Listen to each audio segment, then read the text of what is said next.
Welcome ladies, gentlemen and others, my name is Dan, the voice behind that Kaito Dan, and welcome to my review for RWBY Volume 8 Episode 7, War. But before we get started, as always, please make sure you watch the episode first on roosterteeth.com to support the show and avoid spoilers. Sorry for the major lateness on this video. On top of chilling for Christmas and New Year's and my recent 29th birthday, I had some major technical issues that gave me a nice little headache during the festivities. But hopefully I fixed them all now, and regardless, I hope you all had a strong end to 2020 and a good start to 2021. Also, if you missed my reaction to this episode, links in the card above and the description down below. With that said, for the first time this year, let's check out the Fandom Spotlight, and as expected, most of the comments from the last review revolved around Cinder's backstory. While some folks may have felt underwhelmed by what we got, Tanner Dodge was quite the opposite, and they also expressed a counter to my feelings on the Step family's one-note aspects. Meanwhile, Leo Phoenix noted how they went from not wanting the backstory focus to suddenly gaining newfound optimism for Cinder's future content quality-wise. And finally, StarCraft Squall pointed out how a certain notable quote from Volume 5 gained some new flavour to it after the flashback shed some light on what first gave birth to Cinder's ruthless nature. That episode was indeed quite the doozy, not just for the long-awaited showcase of Cinder's past that finally gave some appreciated context to the character and her actions, but also because Salem has finally unleashed her forces, meaning all of Atlas is now fighting for its very survival, which leads us to this mid-season finale. While it was noted the episode was written before it was placed as the last episode before a mid-season break, the chapter still had quite the task of following on from such a major increase in drama and conflict, whilst making sure to leave on a strong enough note to keep fans chomping at the bit until February rolls around. So, as this Nightmare Before Christmas kicked off, did I come out of it feeling like it was a mid-season bash or a mid-season crash? Let's find out. Hey! How's this for an opening sequence? A shot of the Elysian fields, calm and still, with no noise at all save for the rustle of grass and bugs, while in the distance, the dim glow of the rising sun is swallowed by a mass dark cloud. A fitting and foreboding backdrop, and suddenly Grimm start to rush through the fields, the Atlas armies ready for battle in spite of their fears, and as the rumble of footsteps is replaced by the pounding beats of war drums and rising screeches, we see the mass Grimm army begin their charge on the Elysian defenses. The sound is deafening, befitting the aggressive tone perfectly, and I adore some of the camera work that really gives you a good sense of scale, not just with how big the battle is, but also how much the Grimm army already outnumbers the military. And like last episode, we see all manner of Grimm rise from the goop, from massive Goliaths and flying Berengals to the terrifying Apathy, and even the debuting Sulphur Fish, which was the winning design of the recent Full Sail contest. Cool to see them pop up in such a big occasion, and the fact that we have practically every non-boss level Grimm appear here sure does exemplify just how serious Salem is taking this first full frontal assault on humanity, which, to the onlooking Ironwood, is not helping his mood at all. Even in his current paranoid state, he can tell that things do not look good for his force's chances of keeping the Grimm out of the city, so he orders all civilians to make for the train stations. Speaking of the Atlas civvies, even though there's a giant black cloud bringing in Grimm and the Hardlight shields just went down, they all seem to be living their days as normal, some even chilling in the local parks until the evacuation orders ring out. This sadly says a lot about how most Elysians come off like they care very little about anything that doesn't affect them personally, be it Grimm threats or their neighbouring cities suffering. But beyond this, there is also a concerning element with so many people heading to the trains to flee from the Grimm, as that's exactly what happened in Mountain Glen before the tunnels were blocked off to protect Vale, effectively dooming those trapped inside to their fate, which I fear could repeat here if Ironwood is willing to sacrifice the city itself to keep the staff away from Salem. It's not exactly a prospect I fear the general wouldn't at least consider, knowing his tactics and mental state lately.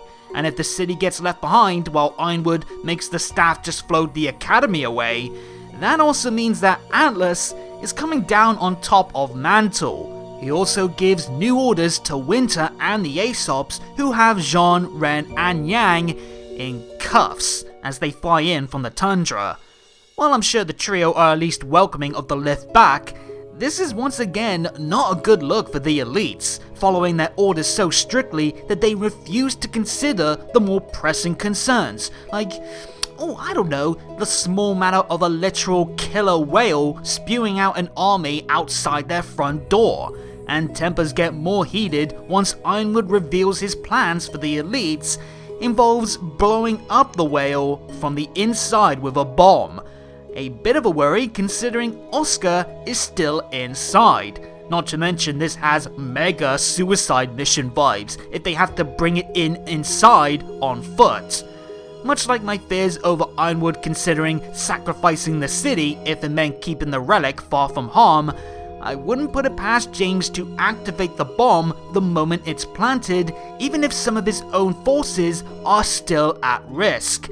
The general willing to sacrifice any piece on the board for the chance at victory, much like Salem would. And speaking of said Wicked Witch, she's just having an absolute whale of a time. And there's the first pun of the year, folks.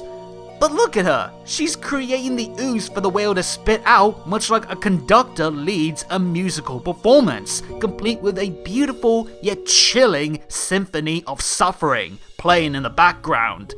This can be a bit of a silly sight if done poorly, but I think it does work here because of the presentation and how in control of this whole conflict Salem has been. It's almost a game to her at this point, and it's quite a striking contrast to see her so composed and relishing in the torment that she's dishing out, whilst everyone protecting the kingdom is either panicking or infighting. However, we do see Emerald is watching on, before deciding to act on some concerns that she's feeling about this whole matter by sneaking away to where Hazel is still torturing the Oscar pair for information. This time though, it's Ozpin that's wanting answers, now the bonded pair are trying to sabotage the villains with their own mind games, and he asks Hazel why he thinks Salem specifically recruited him of all people to aid her in obtaining the relics, which the big guy responds with, they share the same vision of a new world order. No, not that new world order, the kind without kingdoms or Ozpin's academies. And sure, it's still a tad backwards that Hazel is working for the woman who leads the very beast that his sister seemingly died trying to fight, but suffice to say Mr. Reinhardt's anger towards Ozpin is blinding him from seeing the flaws in his allegiance. Ozpin, however, retorts that there will be no world in general if Salem gets the relics, believing that Salem wants the gods to destroy Remnant when they see the world is still divided, which would finally give her the freedom from her curse that he believes she wants. Sadly, Hazel is still having none of what Ozpin's trying to sell, especially since he learned firsthand that Salem can't be killed. As it turns out, he didn't submit to the Grim Queen without a fight. Heck, he even managed to kill Salem numerous times. Remind me to never piss him off.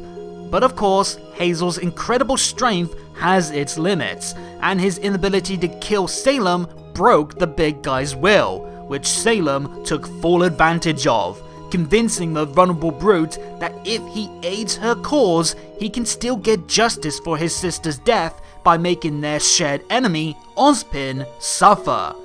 And therein lies the rub. Salem specifically scouted him out because she knew all it would take was some choice false promises, and she could turn someone who hated her just as much as they hated Ozpin into a new subordinate that already knows it's better to side with her than against her. After last episode gave Hazel's reasons to side with Salem a much better explanation than in Volume 5 with his brief understanding of her seemingly unending might, I'm glad this episode went a step even better by 1. Noting that Hazel didn't submit to Salem without a fight, finally lessening some of the hypocritical nature of the alliance, and 2. Highlighting how, akin to her means of convincing humanity to side against the gods all those years ago, Salem used her immortality as a tool to strike at Hazel's greatest strengths, his rage and power, and make him broken enough to make him submissive to her. Not only does this continue to show how well Salem can use whatever pieces on the board that she can use to benefit her plans, even her own curse, it also makes it easier then for us to accept that Hazel can still be won over if you can get past his anger and make him listen.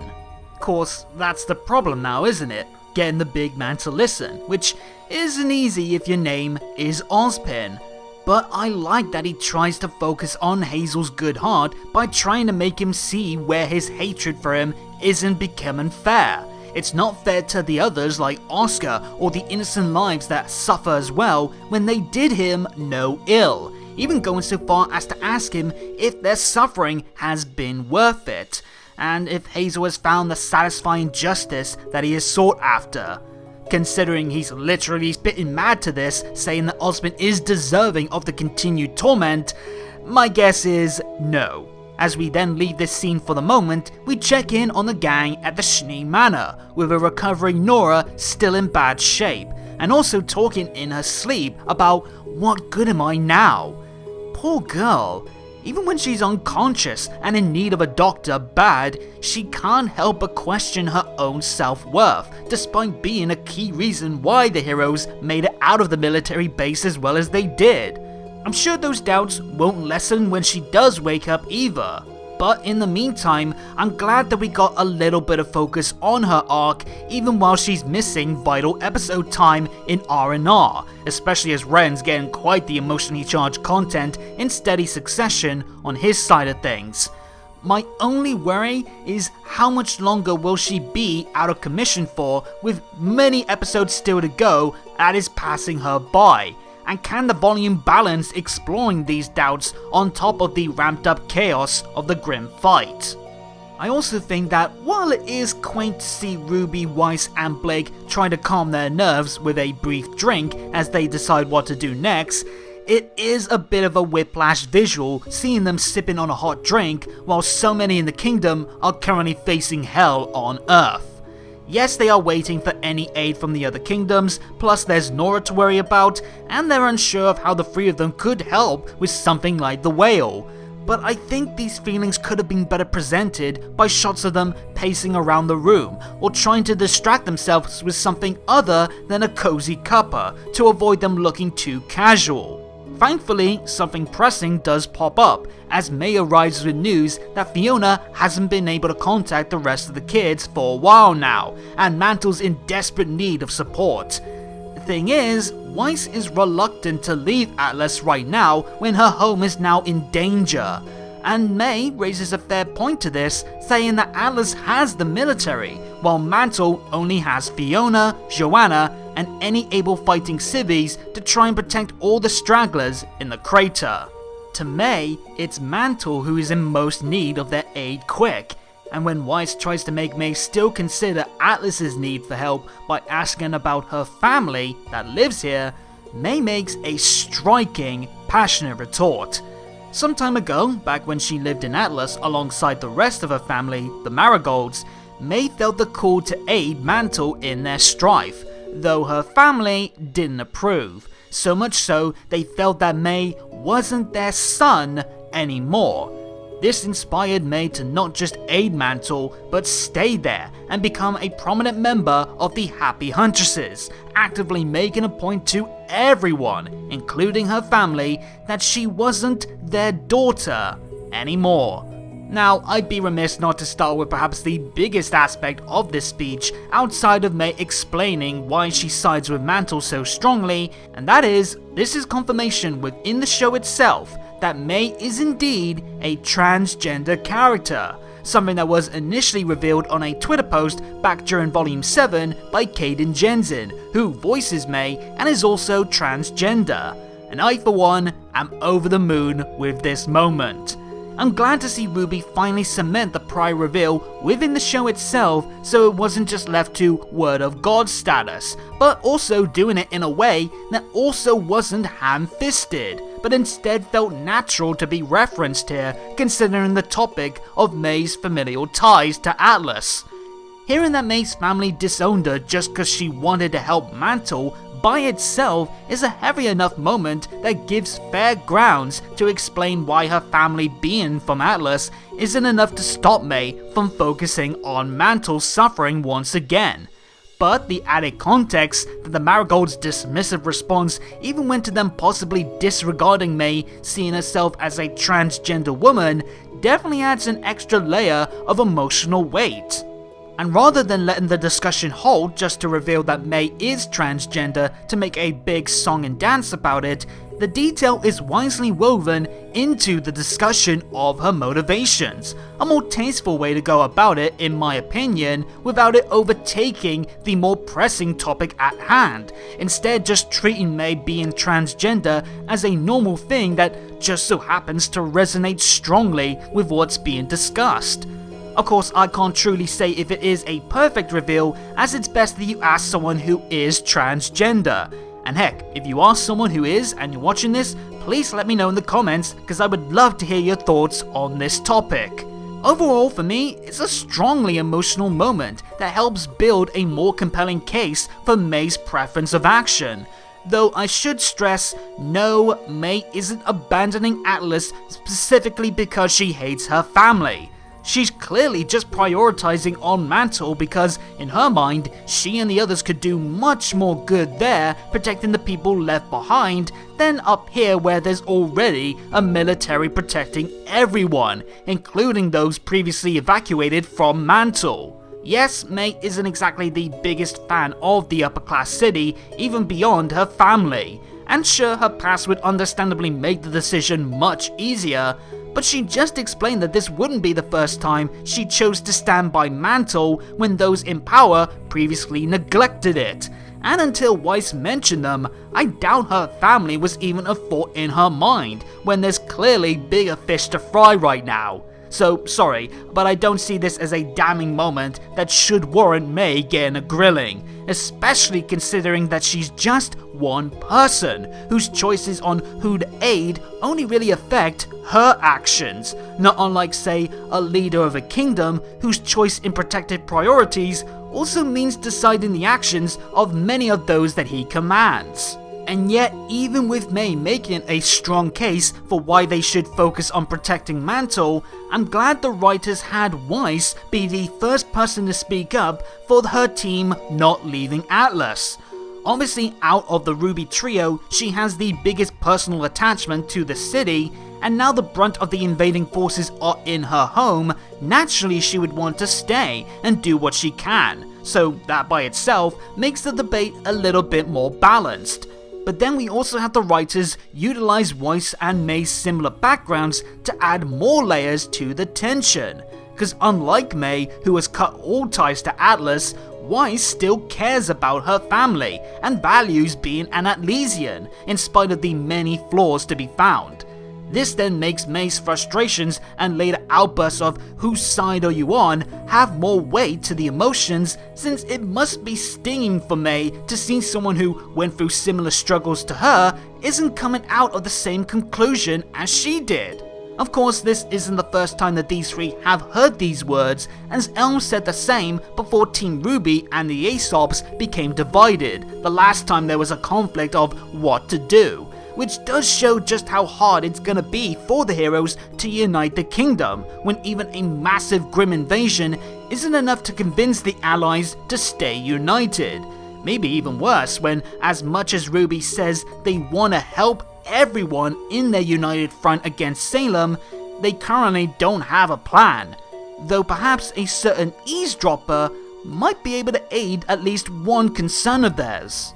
Back inside Monstra, and Ozpin's now detailing the origin of Salem's curse to further prove to Hazel his warnings are true. But all of this is still falling on deaf ears, Hazel's hatred for Oz being too great for him to even consider trusting him. So Oscar suggests a different approach, and it's quite the gambit at that, revealing Jin's name as the password and that the lamp still has one more question. Even Hazel's surprised that the farm boy has dropped the answers despite having just spent the last while turning his body into the world's most cutest punching bag, which is a response I really like. It shows that deep down there is still a part of Hazel that wouldn't want Salem to succeed. It's just been swallowed up by all manner of negative feelings that has made him so subservient to her, and it's that flicker of hope that Oscar is latching onto. He didn't reveal the password to Salem, he revealed it to him, because he wants Hazel to use the lamp's final question to find out for certain whether or not Ozpin is lying about his warnings.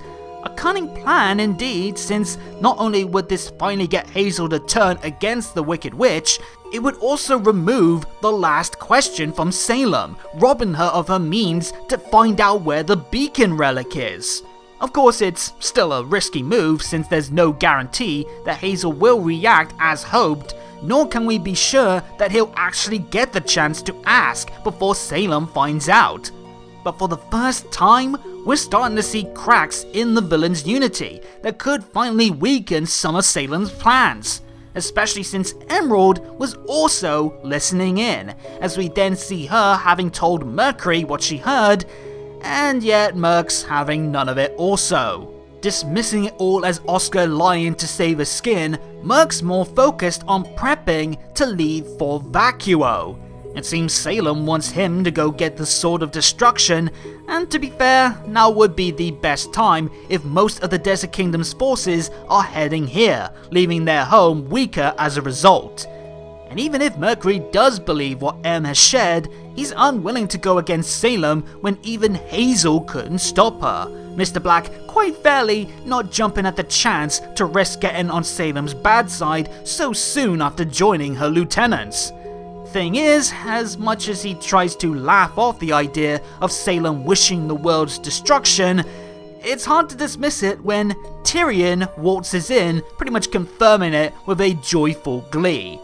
No shocker that the Salem-adoring crazed killer is all for the planet going boom as his queen desires, and it shines a light on just how well Salem is able to spin the truth to win over as many followers as she wants. To Hazel, she promised a new world order. To Cinder, she promised power. To Tyrion, she promised destruction. And to once, she likely promised payback. Remember, the hearts of man are easily swayed, and no one knows that better than Salem. She's used that perfectly to win herself very loyal followers, all while hiding her true motivations, which makes it all a little bit more accepting, for me at least, why we've not truly grasped what those true goals were until more recently, when it's clear even her most closest followers weren't in the know on everything themselves. But back on track, it looks like this is sadly it for Mercury and Tyrion's Volume 8 appearances, as both of them leave for Vacuo. Bit of a shame that, since Tyrion's always a scene stealer, and we only just now got Mercury back off the bench. Not only that, I really like his relationship with Emerald, so while it's gonna be interesting to see how the two handle things without their longtime partner in crime, it's a dynamic that I'm sad to see splintered. Their banter is always a treat, and recent volumes have started to highlight that underneath their bickering, perhaps they do care about each other. Even this episode had some crumbs to this, with Murk saying we shouldn't go against Salem, suggesting that he's thinking of his partner's well-being as well, and as the assassin pair depart, both M and Murk share a look that, to me at least, comes off as a silent good luck and take care. I do hope we see them together again, even if they do ultimately fail to break free of Salem's grasp in the end. but as long as this divide does lead to some tasty fresh material for them both, I'll learn to accept it. Though I swear, if Mercury or Tyrion hurts my coffee kids, I'll bury their ass in the sand dunes. Oh, but I can't go on without also noting what Emerald could do next. After all, there's every chance that she could make like her Aladdin inspiration and snatch the lamp to confirm Oscar's comments for herself. And beyond that, she could also try to warn Cinder. And given her wavering loyalty as of late, it's possible this could be the straw that breaks the camel's back. If she's not won over again by Salem's faint promise of supporting Cinder's endeavors, she could seek out the lamp herself, or just flat out confront Salem verbally or physically. However, if she's unwilling to believe Emerald because Salem has given her support again, this could also be that metaphorical straw that finally breaks Emerald's loyalty to Cinder, the thief unwilling to risk her life for a cause she can't condone, even if it means turning her back on her dear Cinder. Either way, things are growing exciting for so many possible ways the villains could become divided, which has me chomping at the bit to see all the fireworks. On the topic of things that could explode, Jean and Yang are still trying to plead Winter and the Aesops to not let off a bomb, while Oscar's still in the whale. Jean even suggesting that his group go and pull double duty. They go in first to scout the area, making it easier to know how to transport the bomb safely, and they can search for Oscar, a suggestion that also confuses the Aesops who, of course, follow the mindset of not having emotional attachments get in the way of the mission. In fact, when Ren speaks up that they are willing to put themselves on the line because they care about each other, Harriet retorts that the job matters more than emotions. As such, when you lose someone, you move on. It's what they've done with Winter taking over for Clover, and interestingly, it's also what they've done with Marrow replacing someone named Tortuga. Guess that explains why Marrow feels like such a rookie compared to his squad mates. Turns out, he was the first new blood to replace someone who died. And if the name isn't a big enough giveaway with that meaning of Turtle Island, this former elite Tortuga must have been Harriet's former partner, the tortoise to her hair, making it all the more clear now where that emotions versus the mission mentality first came from, even before Clover's death. Not a bad detail at all, and I did find it weird that Elm and Vine were the only members of the team that were partners. Hearing now that the OG group was 2 pairs and a leader better fits the usual balanced format that you would expect of a military outfit. But boy Harriet, you done goofed. Cause if there's one group that you don't want to try and convince that replacing people is the right way to go, it's these lot, as Ren cuts her off saying no one is replaceable, a line that means so much in so many ways. Ren, Jean, and even Yang know what it feels like to lose those close to you, the 2 lads especially given the death of Pyrrha, but they've never tried to replace her. Instead, they've learned to fight and live on like she's still by their side. Yes, they've added Oscar to their fold and become a huge team with the others, but even at their lowest point, Pyrrha wasn't cast aside. It was a deep loss that wounded them, and then became a part of their motivation to make sure no one else was lost. And that's not even touching on the losses of Beacon, Ren's parents, his home, the absence of many other friends, and yes, even a meta sense with Monty. But keeping to just the in-universe feelings, this is a strong moment for Ren that's wonderfully brought to life by Neith, and it also helps bring him back down to earth a little after his own dismissing of emotions was starting to push the lad into some very troubling waters. If anything other than Nora was gonna snap some sense into the lad in a way that would feel believable to the character, it would be something that ties back to how losses have pushed him and the rest of the heroes forward in spite of the hurdles continually placed before them. And this outburst not only helps Ren regain his embracing of emotions, it also acts as the dawning for something quite awesome. the evolution of his semblance, as he starts to see colored petals around the Aesops, visual signs of repressed emotions within each of them that they refuse to be honest about. And I adore so much of this. On a visual level, it's simply beautiful, with the vibrant petals standing out very well amongst the grayscale of Ren's base power, further noting that this is not a replacement of his semblance, but it's the next evolution of his ability that's all about how to handle strong emotions. I also love that the petals move in unique patterns befitting the emotions. Harriet and Elm's red and orange petals already fit the fiery hues of rage and strong passion, but they also float up much like burning embers, Harriet's especially growing stronger like an increased fire the more she tries to deny Ren's comments about her being furious that Clover died and how much she misses him. Meanwhile, Marrow's deep blue petals of sadness and unstable despair float down slowly like rain or tears, and Vine's green petals stay in his center, almost balanced like the color's positive stability motifs. Yet they're also circling around him like an endless cycle of the color's negative traits like jealousy or envy, perhaps suggesting that these are the strongest negative emotions that Vine is trying to stabilize to maintain his Zen-like persona.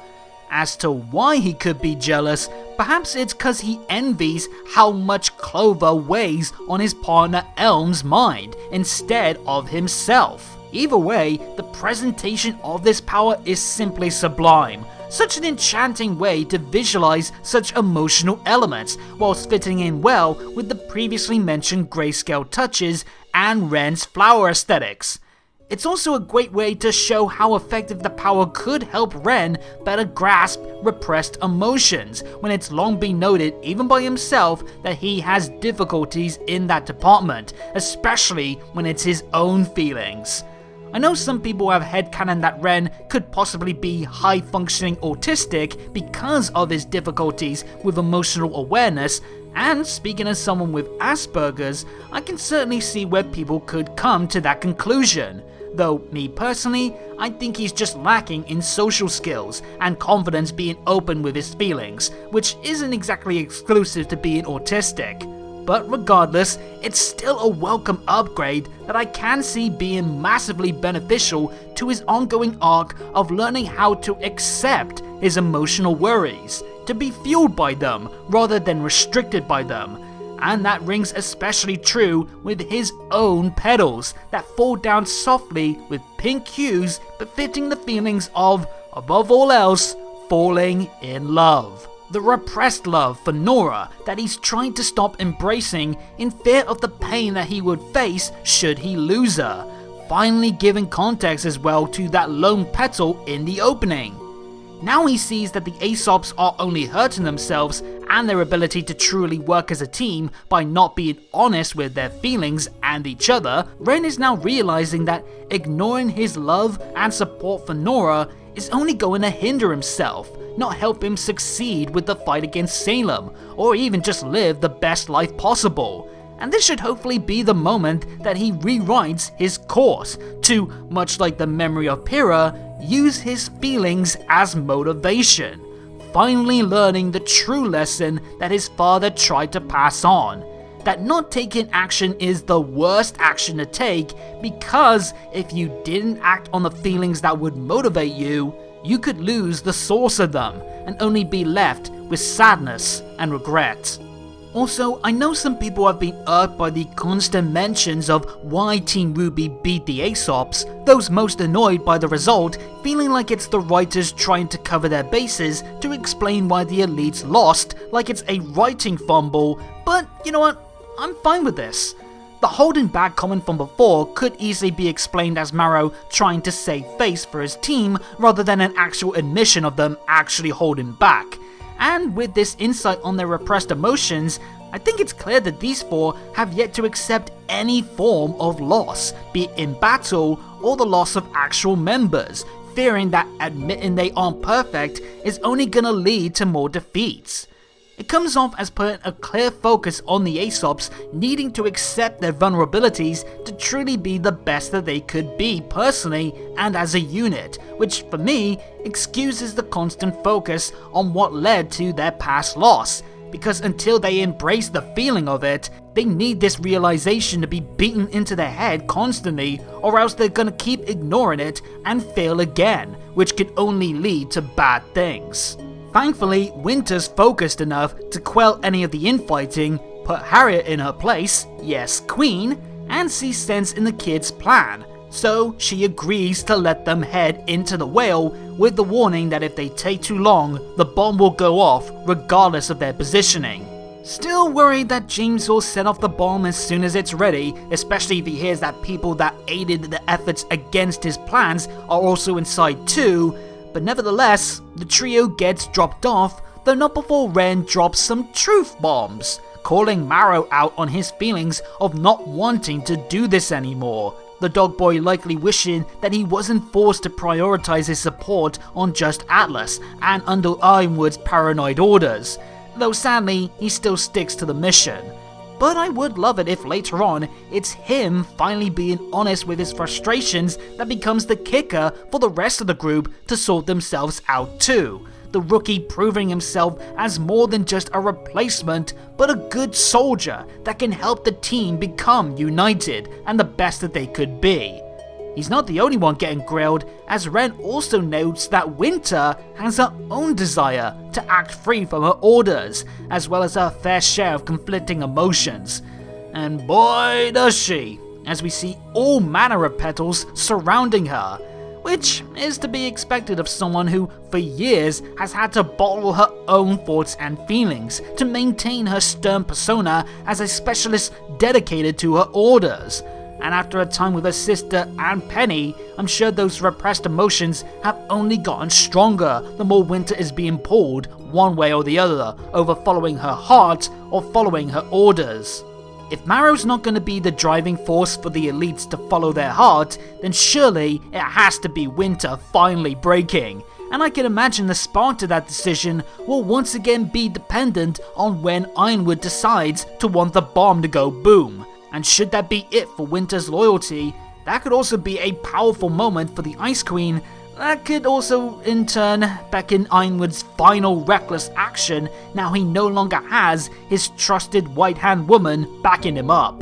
Then, we finally return to the Schnee Manor where the debate about what to do is still raging on. And even talk about rescuing Crow and Robin isn't enough of a stable plan to convince May that there's a situation where everyone is coming out of this okay, once again asking the trio to choose a side.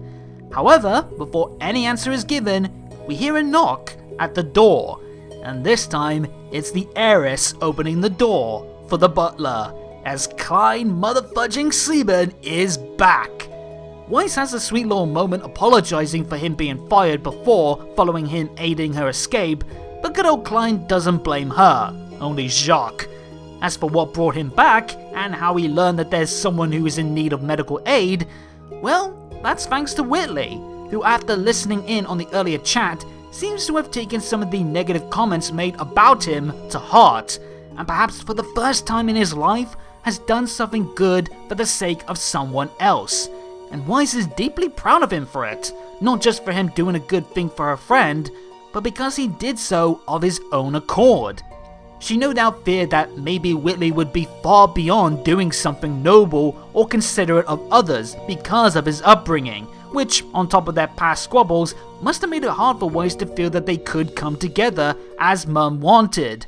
And maybe this could have been something that maybe drove them apart even further. But now she sees that through his own choices, he does still have kindness and compassion within him. It's enough to comfort Weiss, and she expresses this joy through a tender hug, which thankfully Whitley does embrace. This must have been the first positive familial love that he's had in years, and hopefully now he too sees that there is a chance that their family bond can be reforged. And we can start to see that the lad's redemption is beginning, though I do still like his sour deflective attitude to Weiss is now morphing into more of a tsundere attitude. A bit more of a reasonable approach to him improving his attitude without instantly making him into a nicer person. At least with him still being shy to affection, it works pacing wise, and it takes stock in him still being raised for most of his life without knowing how to show affection or embrace his sister. So we near the end of the episode, and this is quite a positive mood, right? So of course we can't end on a high note before the break, so let's close off the first half with the worrying sight of Penny having crash landed at the manor. And even though her landing near her friends should be a pleasing thought, it isn't enough to gloss over her massive damages, nor the fact that we know she's Watts' plaything now, so as soon as she's repaired, she could be controlled into fighting her friends, a brawl that for RWBY would especially be a massive blow to even her unbreakable positive outlook. There's also the small matter of Cinder and the Hound on the trail for Penny's power as well, so just as things look to be on the up at the Schnee household, we could be set for a massive rumble involving the heroes, a corrupted Penny, a hurt Nora, a really bad dog, and one very power-hungry Vixen. Quite the note to leave the first half of the volume on, yet even if there wasn't the break and we had the next episode as usual, this was still a great cliffhanger that, as I just mentioned, sets up quite the powder keg of battles, and I like the talk about Penny's location was, for lack of a better term, left up in the air with no mention until her crash landing, making it all the more impactful, again sorry about the puns, a final note. This was aided as well by the rest of the episode doing its darndest effort to provide more than enough strong talking points to distract us from thinking about the Robo-Girl. From top to bottom, we were treated to moments of great character highlights, relationship dynamics, and key shifts as the battle for Atlas starts to ignite, and there's hardly a drop in quality to be found.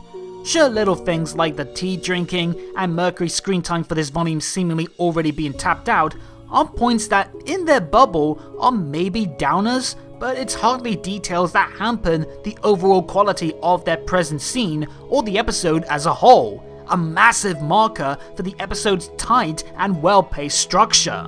Even with the fight for Atlas now raging on, I'm glad that we still found time to focus primarily on some mouth-watering personal challenges, like the stuff at the manor, or some clarity detailing for elements that I've had issues with before, like Hazel's ties to Salem, or the Aesop's mission-focused mentality.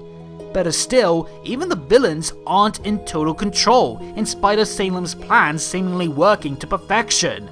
Cracks are being formed, stable partnerships are being driven apart, and all signs point to further friction coming to pass revolving around the lamp, which should help balance out the atmosphere in both camps till things really start to build to the even more intense conflicts. Visually, it's brilliant stuff too. The camera work was some of the best in the volume so far, as was the gorgeous backdrops, compelling character animations, and emotive expressions. Plus, the score pieces are well worth praising too, my favourites being the gentle melody for Ren's realization speech, the pulsating battle cry for the opening scene in the fields, and the haunting symphony piece for Salem's conducting.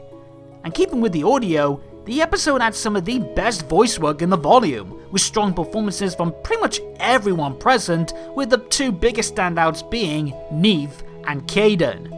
Neve brought out some of the most captivating deliveries he's done yet, sounding very honest and passionate with his outbursts, and as well with the semblance-focused analysis.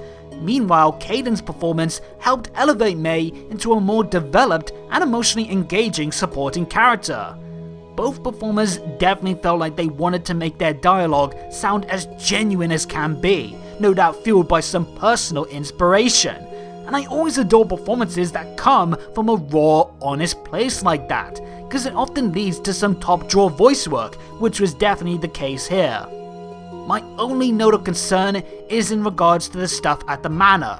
RWBY, Weiss, and Blake haven't really had much to do after the mission at the military base compared to the others, so I hope that with the issues of Nora still being hurt, the hack Penny stuff, Cinder and the Hound coming, and Mantle still needing support, that we start to see them much more involved and proactive in the next episode, giving them the rest of the volume to keep that momentum going, rather than trying to chase keeping up the pace with everyone else. But now we move on to the episode awards, with many strong contenders for each of them. Scene of the episode was the first one I had a tough time picking, but because of the gorgeous presentation work, I'm giving the edge to Ren's Semblance Awakening, a magnificently constructed moment that really struck a chord with me almost as much as it did for several of the present cast. Then the character of the episode could have even gone to anyone like Oscar, Ren, or Hazel.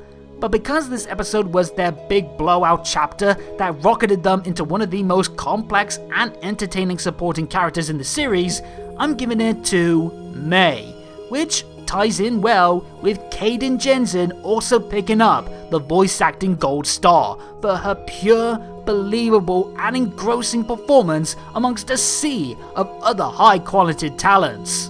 And guys, that's the first half of the volume in the pockets, in the books, out of sight. Even now, we're still fewer weeks away with what's promised to be an even more intense, high energy thrill ride of a second half. So here's hoping that the break only delayed the quality rather than hampering it, especially with the first chapter back being that legendary big jackpot number, the 100th chapter of RWBY. But what did you guys think about episode 99? Was it a satisfying mid-season finale for you? Where were you let down maybe? And who do you think will use the lamp? As well as what are you predicting to happen in that landmark episode coming very, very soon? Let me know in the comments down below, and while you're at it, hit the subscribe and bell buttons and tick the notification box to make sure you get every new video from me as they drop. And follow me on Twitter at ThatKaitoDan for updates on all kinds of videos and more. But until next time, have a good day or good night, and peace out.